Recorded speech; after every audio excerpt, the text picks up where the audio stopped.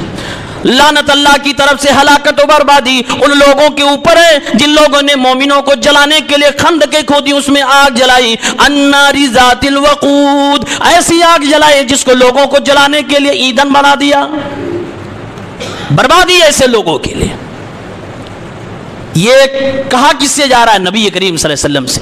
اے نبی صلی اللہ علیہ وسلم، جیسے وہ لوگ ملعون ہیں ویسے قیامت تک جن لوگوں نے بھی مسلمانوں کو ستایا، مومنوں کو ستایا، وہ اللہ کی نگاہ میں ملعون اور لعنت کے مستحق ہیں. کفار قریش کو سامنے رکھ کے کہا جا رہا ہے اے نبی ان پر بھی اسی طرح سے لعنت میں برسا رہا ہوں جس طرح سے اصحاب اخدود پہ برسایا تھا. اور اللہ نے اس ظالم قوم کی سخت دلی کو بیان کرتے ہوئے کہا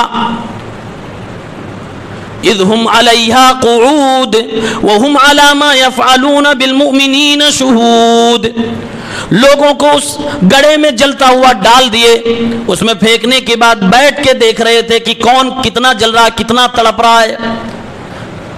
اذ هم علیہا قعود، ان گڑھوں کے پاس وہ لوگ بیٹھے تھے اور دیکھ رہے تھے مومن کس طرح جل رہے ہیں، کس طرح وہ تڑپ رہے ہیں، کس طرح ان کی چیخیں چنگاریاں نکل رہی ہیں. اللہ نے وہ منظر، ان کی کرورتا کو بیان کیا. یہ ظالم ہیں.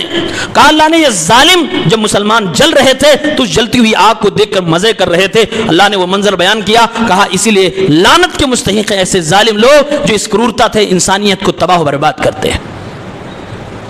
اور اس کے بعد اللہ آگے وجہ بتاتا ہے یہ جو گڑھے میں جلائے گئے ان کی غلطی کیا تھی. وَمَا نَقَمُوا مِنْهُمْ إِلَّا أَن يُؤْمِنُوا بِاللَّهِ الْعَزِيزِ الْحَمِيدِ. اے میرے محبوب جناب محمد عربی صلی اللہ علیہ وسلم، اے اللہ کے نبی کے پیارے پیارے صحابہ جن کو مکہ کے مشرکین ستا رہے ہیں، تمہاری زندگی لینے کو یہ لوگ اتاولے ہیں، تمہیں جینا نہیں دینا چاہتے، تمہارا گھر بار لوٹنا چاہتے ہیں، تمہیں مارنا چاہتے، تمہیں گھر سے نکالنا چاہتے ہیں. اے میرے نبی کے پیارے پیارے صحابہ اور میرے نبی آپ گھبرائیے نہیں. یہ شروع سے لے کر جب سے دنیا بنی آج تک ہر دور میں مسلمانوں کو کافروں نے اسی لیے صرف مارا کیونکہ وہ ایمان والے ہیں. وما نقموا منہم، ان کی کوئی غلطی نہیں، ان کی غلطی بس اتنی ہے کہ اللہ کے بندے ہیں، یہ ایک اللہ کی عبادت کرتے ہیں، یہ اللہ رب العالمین کی پوجا پاٹ کرتے ہیں، اسی کی دعوت دیتے ہیں، اسی غلطی کی وجہ سے ان کو مارا جا رہا ہے. اے میرے نبی یہ آپ کے ساتھ یا آپ کے ساتھیوں کے ساتھ پہلی بار نہیں، اس سے پہلے کئی بار ہو چکا ہے. یہ اصحاب اخدود کو میں آپ کو بطور مثال بتا رہا ہوں. الذی لہ ملک السماوات والارض. اور اے میرے نبی اور اے مسلمانوں جب بھی تمہارے اوپر ظلم کیا جائے کبھی اپنے اللہ کے بارے میں تم بدگمان نہ ہو جانا کہ اللہ ہماری مدد کیوں نہیں کر رہا ہے. اللہ جواب دیتے ہوئے فرما رہا ہے الا ان یؤمنوا باللہ العزیز الحمید. تمہارا رب اتنا طاقتور ہے اگر چاہے تو منٹوں میں تمہاری مدد کر سکتا ہے, چاہے تو ظالموں کو کفر کردار تک پہنچا سکتا ہے, لیکن اللہ رب العالمین ان کو مہلت دے رہا ہے, توبہ کرنے کی مہلت دے رہا ہے, اپنے ظلم سے پیچھے ہٹنے کی مہلت دے رہا ہے. عزیز الحمید, وہ عزیز ہے حمید ہے. لہو ملک السماوات والارض, آسمان اور زمین سب کے اوپر بادشاہت تو اسی کی ہے. وہو علی کل شیء شہید, وہ ہر چیز کو دیکھ رہا ہے. اللہ تعالیٰ نے مکے کے پس منظر میں اصحاب اخدود ان گڑے والوں کا واقعہ بیان کرتے ہوئے کہا اے میرے نبی آپ کو تسلی ہو جانی چاہیے, آپ کے ساتھیوں کو تسلی ہو جانی چاہیے. جو کچھ آپ کے اوپر مکے کی گلیوں میں ظلم ڈھایا جا رہا ہے, جو کچھ آپ کے ساتھیوں کے ساتھ کیا جا رہا ہے, کبھی یہ مت سوچئے گا کہ اللہ تعالیٰ آپ کو نظر انداز کر رہا ہے, اگنور کر رہا. نہیں, واللہ علی کل شیء شہید, اللہ سب کچھ دیکھ رہا ہے. ہاں بس والیوم الموعود, وہ جس دن کا وعدہ کیا گیا آنے دیجئے پھر میں حساب لیتا ہوں.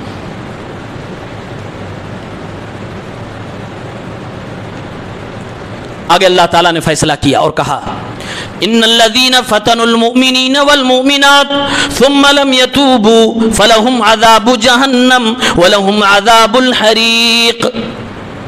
اے میرے نبی میرا فیصلہ آج ہی آپ سن لیجئے. یا صحاب اخدود اور یہ مکہ والے جو آپ کے ساتھ کر رہے ہیں, قیامت تک جو مومنوں کے ساتھ کیا جائے گا ان سارے لوگوں کے بارے میں میرا فیصلہ سن لیجئے.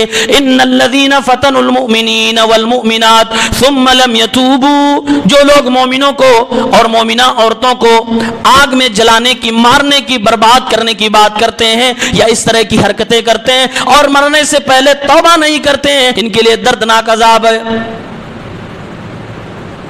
اور ان کے لیے ایسی آگ تیار کر دی گئی جس میں یہ جلائے جائیں گے. اچھا, اللہ تعالیٰ مکے کے مشرکین کو ڈرا رہا ہے, محمد الرسول اللہ صحابہ کرام کو تسلی دے رہا ہے, اصحاب اخدود کا منظر بیان کیا جا رہا, ان کی حرکتیں بیان کی جا رہی ہیں. اسی بیچ میں اللہ تعالیٰ اپنا لطف و کرم, اپنا رحم اور اپنا فضل بھی بیان کر رہا کہ کیسے میں محبت کرتا ہوں بندوں سے. اللہ نے کہا ثم لم يتوبوا, یہ اصحاب اخدود کے وہ ظالم و جابر بادشاہ جنہوں نے مسلمانوں کو کلمہ پڑھنے کی وجہ سے آگ میں زندہ جلا ڈالا, یہ لوگ اور یہ کفار مکہ جو مسلمانوں کو ستا رہے ہیں, قیامت تک آنے والے جتنے بھی ظالم و جابر مسلمانوں کو ستانے والے ہیں, اللہ فرماتا ہے اگر یہ مرنے سے پہلے توبہ کر لیں تو میں معاف کرنے کو تیار ہوں. اگر یہ آگ میں جلانے والے لوگ بھی مرنے سے پہلے توبہ کر لیں تو میں ان کو معاف کرنے کو تیار ہوں, گرچہ میرے دوستوں کو, میرے ولیوں کو ان لوگوں نے مارا ہے اور جلایا ہے اور آگ کے حوالے کیا ہے. امام حسن بصری رحمۃ اللہ علیہ جب اس آیت کو پڑھتے تھے تو کہتے تھے ان الذین فتنوا المؤمنین والمؤمنات ثم لم يتوبوا, اللہ فرما رہا آگ میں جلانے والی قوم کے عذاب کا تذکرہ کرتے ہوئے کہ ان کو میں عذاب آخرت میں اس وقت دوں گا جب یہ توبہ نہیں کریں گے, اگر توبہ کر لیں گے تو معاف کر دوں گا. کہتے انظروا الی رحمت اللہ, دیکھو اللہ تعالیٰ کی رحمت کو اس آیت میں. اللہ تعالیٰ اپنے دوستوں کے جلانے والوں کو بھی معاف کرنے کو تیار ہے اور کہتا کہ تم بھی صرف توبہ کر لو میں تمہیں معاف کر دوں گا. یہ اللہ کا خاص فضل و کرم ہے. آپ دیکھ رہے ہیں اللہ کس کی توبہ کی بات کر رہا ہے. احرقوا اولیاء اللہ ہوا یدعوہم الی توبت, ان لوگوں نے اللہ کے دوستوں کو جلا ڈالا اور بری طرح سے مارا ہے اور اللہ ان کو دعوت دے رہا کہ توبہ کر لو, مرنے سے پہلے تمہیں بھی معاف کر دیا جائے گا. یہ اللہ کا خاص فضل. آج ہم سے گناہ ہو جاتا ہم مایوس ہو جاتے ہیں, ہم سے گناہ ہو ہم کیسے معاف کیے جائیں گے. نہیں, اللہ ان کو معاف کرنے کو تیار ہے اور کنڈیشن لگا رہا ہے آخرت میں ان کو سزا کب ملے گی. ثم لم يتوبوا, اگر توبہ نہیں کریں گے تب. توبہ کر لیا تو جس نے جلایا تھا اس کو بھی معاف کر دوں گا, جس نے مومنوں کو مارا اس کو بھی معاف کر دوں گا, بشرط کہ مرنے سے پہلے توبہ کر لے. اسی لیے ہمارے نبی صلی اللہ علیہ وسلم فرماتے ہیں ان الاسلام یہدم ما کان قبلہ, اسلام کا کلمہ جب کوئی پڑھتا ہے تو اس کے پہلے کے جتنے بھی گناہ ہو, چھوٹے سے لے کے بڑے تک, شرک کفر ہر چیز اللہ معاف کر دیتا ہے. اتنا بڑا رتبہ ہے اسلام قبول کرنا. تو اللہ فرماتا ثم لم يتوبوا, اگر انہوں نے توبہ نہ کیا تب تو ان کو یہ سزا ہے, توبہ کر لیا تو یہ سزا نہیں ہے. پھر پھل کیا ملے گا؟ اگر توبہ کر لے ان لوگوں نے، اور یہ مومنین جو جلا دیے گئے ان کو کیا ملے گا؟ اللہ فرماتا ہے ان الذين امنوا وعملوا الصالحات لهم جنات تجری من تحتها الانہار ذلك الفوز الكبیر، جن لوگوں نے ایمان قبول کیا، نیک اعمال کیے، ان کے لیے جنتیں جس کے نیچے نہریں بہ رہی ہیں، اور یہ بہت بڑی کامیابی ہے۔ جنت پا لینا یہ بہت بڑی کامیابی ہے۔ اور پھر اللہ تعالی مسلمانوں کو تسلی دے رہا، فرما رہا ان بطش ربک لشدید، اے میرے نبی صلی اللہ علیہ وسلم، اے کمزور مسلمانوں گھبراؤ نہیں، جب اللہ پکڑے گا تو بہت سخت پکڑے گا۔ ان بطش ربک لشدید، تمہارے رب کی پکڑ بڑی سخت ہے۔ با طاشین، بطشہ کا مطلب ہوتا ہے پکڑنا، لیکن کیسے پکڑنا؟ ایک پکڑنا ایسے نارمل ہوا، اور ایک سختی سے پکڑنا، اور ایک بہت بری طریقے سے پکڑنا۔ اللہ فرما رہا ہے ان بطش ربک لشدید، اے میرے نبی آپ کے رب کی پکڑ انتہائی زیادہ سخت ہے، اللہ بڑی سختی سے پکڑے گا، ایسی پکڑ پکڑے گا کوئی بھاگنا بھی چاہے تو نہیں بھاگ سکتا، دوسرا موقع نہیں ہے، بھاگنے کا کوئی چانس نہیں ہے۔ اگر بھاگے گا کہاں؟ جہنم خود لپک لپک کے پکڑ رہی ہے، اس کے لپٹیں خود اپنے آپ میں اس کو گھیرے ہوئے ہیں، کیسے بھاگ سکتا ہے؟ انہو ہوا یبدئ ویعید، وہ اللہ تعالیٰ جیسے انسانوں کو پیدا کر رہا ہے ویسے اس انسان کو اللہ دوبارہ واپس کھڑا بھی کرے گا، حساب بھی لے گا۔ وَهُوَ الْغَفُورُ الْوَدُودُ، پھر اللہ تعالیٰ دنیا کے سارے بندوں کو حوصلہ دے رہا ہے کہ تم جتنے بھی گنہگار ہو گئے ہو، اگر تمہیں توفیق مل جائے توبہ کی، توبہ جلدی سے جلدی کر لینا، میں معاف کرنے کے لیے تیار ہوں۔ اور یاد رکھو اے دنیا کے لوگوں، اے سارے قسم کے گناہ کرنے والے میرے بندوں، اگر تم نے کوئی بھی گناہ کر لیا ہو میرے بارے میں، یہ دو نام میرا نہ بھولنا، وَهُوَ الْغَفُورُ الْوَدُودُ، میں معاف بھی کرنے والا ہوں، محبت بھی کرنے والا ہوں۔ یہاں پر محبت کرنے والا ہوں کیوں اللہ بتا رہا ہے؟ گنہگار ہو تم، میں معاف کرنے والا ہوں، سمجھ میں آپ بات آتی ہے؟ دنیا میں بھی انسان کبھی کبھی اپنے مجرموں کو معاف کر دیتا ہے، لیکن ہاں دنیا کے انسانوں کے شاید ہی بس کی بات ہی نہیں کہ کوئی جو آپ کے اوپر ظلم کیا ہو، چاہے آپ کا بھائی ہے، آپ کا باپ ہے، آپ کی بیوی ہے، کوئی جو آپ پر ظلم کیا ہو اور دو چار لوگ آپ کو سمجھائے یا آپ نیک آدمی ہیں، آخرت میں جنت چاہتے ہیں، آپ ہو سکتا ہے اس کو معاف کر دیں، لیکن آپ سے کہا جائے کہ آپ اس سے محبت بھی کر لیجئے تو شاید آپ نہیں کر پائیں گے۔ اپنے مجرم سے جو آپ پر ظلم کیا ہو اسے معاف کر دینا شاید انسان کر لے جائے، ویسے انسان یہ بھی بہت کم کر پاتا ہے، لیکن شاید کر لے جائے، لیکن بعد میں پلس میں اس سے محبت کر لے جائے، یہ انسانوں میں نہیں ہے۔ اللہ فرما رہا ہے میں تمہارا رب ہوں، اے میرے بندو شرک کیا تم نے، کفر کیا تم نے، کیا کیا گناہ نہیں کیا ہے، معافی طلب کرو، میں معاف بھی کروں گا، الودود، اور میں تم سے محبت بھی کروں گا۔ یعنی گنہگاروں کو توبہ کے بعد اللہ معاف بھی کرتا ہے اور ان سے محبت بھی کرتا ہے، اور پھر ان پر رحمت بھی کرتا ہے، جنت بھی عطا فرماتا ہے۔ اللہ پھر یہ کوئی ایسا نہیں کرتا اللہ رب العالمین کہ تم جو ہے پہلے گنہگار تھے تو تم سے میں تھوڑا تھوڑا ناراض رہوں گا، نہیں۔ بعض لوگوں نے یہ غلطیاں بیان کی ہیں اللہ کے بارے میں کہ اللہ تعالیٰ گنہگاروں کو معاف تو کر دیتا ہے، لیکن رب العالمین پھر ان کو دوسرے رویے سے ان کے ساتھ دوسرا رویہ اختیار کرتا نہیں۔ اللہ اس آیت میں بتا رہا ہے وَهُوَ الْغَفُورُ الْوَدُودُ، میں معاف بھی کروں گا، محبت بھی کروں گا، رویہ تمہارے ساتھ وہی ہوگا جو ایمان والوں کے ساتھ ہو رہا ہے۔ یہ اللہ کا فضل و کرم ہے۔ ذُو الْعَرْشِ الْمَجِيدُ، اللہ تعالیٰ عرش والا ہے، عرش کا مالک ہے، عرش کے اوپر مستوی ہے، اور اللہ تعالیٰ مجید ہے، بزرگ ہے، شریف ہے۔ فعال لما یرید، جو چاہتا ہو کرنے والا ہے۔ شروعات سے دیکھی، آسمانوں کی قسم کھائی، قیامت کی قسم کھائی، جمعے کے دن کی، عرفہ کے دن کی قسم کھائی، اصحاب اخدود کو بیان کیا، ایمان والوں کو کیوں ستایا جا رہا ہے یہ اللہ نے بیان کیا، اس کے بعد جن لوگوں نے ظلم کیا توبہ نہیں کیا ان کی سزا بیان کی، اس کے بعد ایمان والوں کا کیا انعام ملنے والا جنت وہ بیان کیا، پھر اللہ نے بتایا کہ میں سخت پکڑنے والا ہوں، پھر اللہ تعالیٰ اپنی رحمت بیان کر رہا، پھر اللہ آگے فرما رہا ہے فعال لما یرید، اللہ جو چاہتا ہے کرتا ہے، یعنی اے دنیا والوں رب العالمین دنیا میں جو چاہ رہا ہے وہی ہو رہا ہے۔ اللہ تعالیٰ نے تقدیر میں یہ لیے لکھ دیا جو کچھ تمہارے ساتھ ہو رہا ہے، جو اتیاچار ہو، ظلم ہو، تمہارے اوپر انعام ہو، اپکار ہو، جو کچھ بھی تمہارے ساتھ ہو رہا ہے سب کچھ اللہ کی مرضی سے ہو رہا ہے۔ فعال لما یرید، جو چاہتا کرتا ہے۔ اللہ کے ارادے دو طرح کے ہوتے ہیں، ایک تو یہ کہ زمین میں جو کچھ ہو رہا وہ سب اللہ کے ارادے ہی سے ہو رہا، اس کو ارادہ کونیہ کہتے ہیں۔ جیسے ابو جہل ایمان نہیں لا پایا، فرعون ایمان نہیں لایا، یہ اللہ کے ارادے میں شامل ہے۔ ابو طالب نبی کے پاس رہ کر بھی ایمان نہیں لا سکے، یہ اللہ کے ارادے میں شامل ہے، یعنی اس کا ہونا طے ہے، یہ ہو کے رہے گا، یہ ارادہ کونیہ ہے۔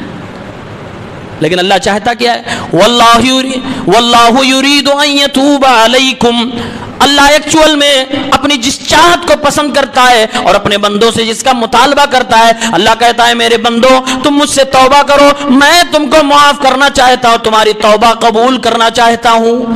یہ جو اللہ کی اس چاہت کو اس میں بیان کیا گیا، اس کو ارادہ دینیہ کہتے ہیں، ارادہ شرعیہ کہتے ہیں، یعنی اللہ اس کو چاہتا ہے، پسند بھی کرتا ہے اور اس چیز کا مطالبہ بھی کرتا ہے۔ تو جو کچھ زمین میں ہو رہا ہے اللہ کی مرضی سے ہو رہا ہے۔ ایک سبق یہ بھی دیا گیا، اللہ کے بارے میں بدگمان نہ ہو، یہ مت سوچو کہ اللہ تعالیٰ تم سے غافل ہے۔ اگر تم سچے ہو اپنے وعدے کے، رب سے کیے ہوئے وعدے میں پکے ہو، تو اللہ دیکھ رہا، واللہ علی کل شیء شہید، پہلے بتایا، پھر آگے فرما رہا ہے فعال لما یرید، جو کچھ ہو رہا ہے یہ میری مرضی سے ہو رہا ہے۔ اللہ بتا کے ہمیں اور آپ کو سمجھا رہا ہے، میرے بندو جب تم پر مصیبت آئے تو یہ مان لو کہ اللہ ہی کی جانب سے ہے، وہ مصیبت بھی اللہ کی جانب سے ہے، لیکن وجہ اور ریزن کیا ہے؟ ریزن تمہارے خود کے اعمال ہو سکتے ہیں، ریزن تمہارا شرک ہو سکتا ہے، ریزن تمہاری بدعت ہو سکتی ہے، تمہاری ہوا پرستی، تمہاری اپنی منمانی زندگی گزارنا ہو سکتا ہے، ریزن تمہاری اپنے رب سے بغاوت ہو سکتی ہے، کچھ بھی سبب ہو سکتا ہے، لیکن سبب تو تمہیں نے بنایا، تمہیں نے وہ سارا کام کیا ہے، تب اللہ تعالیٰ یہ سب کچھ تمہارے ساتھ کر رہا ہے۔ فعال لما یرید، اپنی اصلاح کرو۔ اب اس کے بعد سورت کے اخیر میں اللہ تعالیٰ بات کو موڑتے ہوئے کہتا ہے ہل اتاک حدیث الجنود، میرے نبی اصحاب اخدود کو آپ نے دیکھا، انہوں نے کیا کیا، ان کی سزا کیا میں نے بتا دیا، لیکن کیا آپ لشکروں والی ٹیم کو جانتے ہیں؟ کیا آپ کو اس کی خبر معلوم ہوئی؟ فرعون و سمود، یہ فرعون یہ بھی اسی طرح سے تھا، جس نے آگ میں جلایا اسی طرح اس نے بھی کیا، اس کا بھی ٹھکانہ جہنم میں۔ سمود حضرت صالح کی قوم کا تذکرہ کیا، کہا یہ لوگ بھی بگڑائل تھے، یہ لوگ بھی جہنم میں جائیں گے۔ بل الذین کفروا فی تکذیب، ہر زمانے میں کافروں نے قرآن کا، نبیوں کا، آخر دن کا، ایمان کا انکار کیا ہے، یہی حقیقت ہے۔ بل ہوا قرآن مجید، اے میرے نبی آپ خوش ہو جاؤ، اے کمزور مکے کے مسلمانوں خوش ہو جاؤ، تمہارے پاس رب کی طرف سے ملی ہوئی ایک گائیڈ لائن ہدایت نامہ قرآن ہے۔ بل ہوا قرآن مجید، یہ بزرگ ہے، یہ شریف ہے، یہ عزت دار ایک کتاب ہے، جو اس کتاب سے جڑے گا وہ عزت دار ہو جائے گا۔ فی لوح محفوظ، یہ قرآن لوح محفوظ میں محفوظ ہے، جنوں کی پہنچ سے، رد و بدل سے، تغییر سے بالکل بہترین کتاب ہے۔ اب اس پورے سورت کے اوپر ایک طائرانہ نظر ڈالیے، شروع کس بات سے؟ آسمانوں کی قسم ہے، اس کے بعد ایک ظالم و جابر قوم کا تذکرہ کیا گیا، ایمان والے بچے کا ذکر کیا گیا، پھر اللہ نے اپنا رزلٹ سنایا، پھر رب العالمین نے اپنی پکڑ کے بارے میں بتایا، پھر اپنی رحمت اور اپنے معاف کرنے کا تذکرہ کیا، اس کے بعد کہا بہت سارے لوگ ایسے آئے لیکن سب کو مٹنا پڑا جیسے فرعون اور سمود تھے، پھر آخر میں اللہ قرآن کا تذکرہ کر رہا ہے۔ اے مسلمانوں، جب بھی تمہارے پاس مصیبت آئے، چاہے آسمانی مصیبت ہو، زمینی مصیبت ہو، نفسیاتی مسئلہ ہو، روحانی مسئلہ ہو، یہ قرآن کریم ہی جڑو گے تو تمہیں شفا ملے گی، تمہیں راحت ملے گی، تمہیں سکون ملے گا۔ قرآن سے جڑ کے رہو، یہ قرآن عزت دار ہے، یہ سیف ہے، محفوظ ہے، اس سے جڑو گے تو اللہ تمہیں بھی محفوظ کر دے گا، تمہاری بھی حفاظت کرے گا، لیکن اس کو چھوڑ دو گے پھر اللہ فرما دیکھ تو میں سب کچھ رہا ہوں، واللہ علی کل شیء شہید، میں سب کچھ دیکھ رہا ہوں، لیکن دیکھ رہا ہوں میں یہ بھی دیکھ رہا ہوں کہ یہ بندے جو آج کچلے جا رہے ہیں، دبائے جا رہے ہیں، کیا یہ میری مدد کے مستحق ہے بھی؟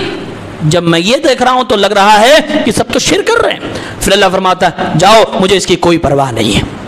فرما اللہ میرے قرآن سے جڑو، میری تعلیمات پہ عمل کرو، میرے نبی کے فرمان سے جڑو، آؤ پھر میں تمہاری مدد کرتا ہوں، جیسے اس بچے کی مدد کیا، جیسے محمد رسول اللہ کی مدد کیا، محمد رسول اللہ صلی اللہ علیہ وسلم کے صحابہ کی مدد کیا۔ یہی اللہ کی سنت قیامت تک کے لیے ہے، اللہ اپنی سنتوں کو بدلتا نہیں ہے۔ ہمیں اور آپ کو ایمان والا بننے کی ضرورت ہے، قرآن سے جڑنے کی ضرورت ہے، اور ہمیشہ توحید اور سنت پہ گامزن رہنے کی ضرورت ہے۔ اور شروع میں جو میں نے بتایا، ان سب کے بعد بھی اگر آپ کی حالت نہیں بدل رہی ہے تو سمجھ لو آزمائش ہے، اس کا بدلہ جنت ہے، صبر سے کام لیں۔ رب العالمین سب کو، یہ زندگی تھوڑی سی ہے، ختم ہوگی، اس کے بعد ہماری انشاءاللہ آپ کی سب کی، ایمان والوں کی، توحید و سنت والوں کی، اللہ تعالیٰ دنیا بہتر بنائے گا، وہ آخرت کی زندگی ہوگی اور جنت ملے گی۔ اللہ تعالیٰ ہم سب کو جنت الفردوس میں ایک ساتھ جمع فرمائے، آمین۔